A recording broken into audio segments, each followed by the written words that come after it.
Welcome back. I hope that you have had a wonderful week of saying yes to God. I hope that the invitation was received with joy and you are discovering more and more each day what it looks like to live with the Lord in the present moment.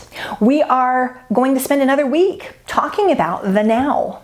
We're doubling up on the now because it is really the only time that we have, right?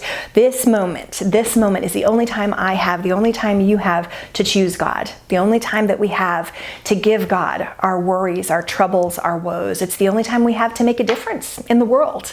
So we're having 2 weeks of focus on the present.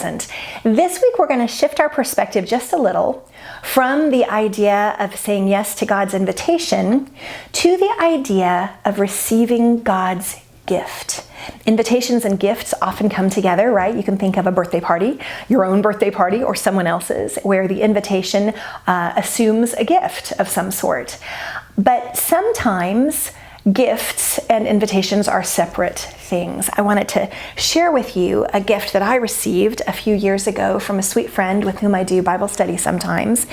And it is a little jar that you can use for putting honey in. It's got a bumblebee and it's kind of patterned like honeycomb on the outside. But she gave it to me because she knows that I like to cut roses from my garden, and they are definitely homegrown roses. They're not tall and elegant and beautiful. They need a short, squatty vase with a small aperture at the top so that they will stand upright. So this was such a thoughtful gift, such a precious gift. It was a gift that appealed to me on multiple levels. It was a gift that took into consideration what I like, what I enjoy, what things I have access to. It's the epitome of a thoughtful, intentional, personal gift. And I want to make the argument that the present moment in my life is that same kind of gift to me from God.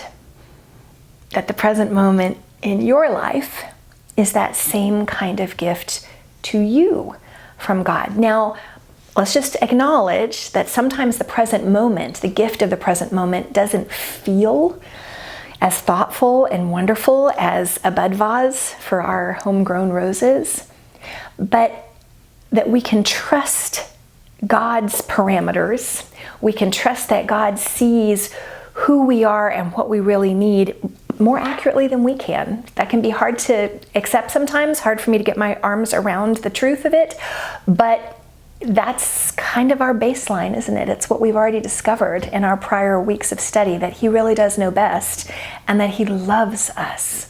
He loves us, and therefore He won't give us less than the best. So this week, as you are exploring the present moment as God's good gift to you, I pray that you'll have new insights into how all of your circumstances, even the hard ones, are intended lovingly and have ultimately sweet purposes for your life, for your heart, for your mind. I pray that this week is really a precious and gift-studded journey for you. See you in a little bit. Bye.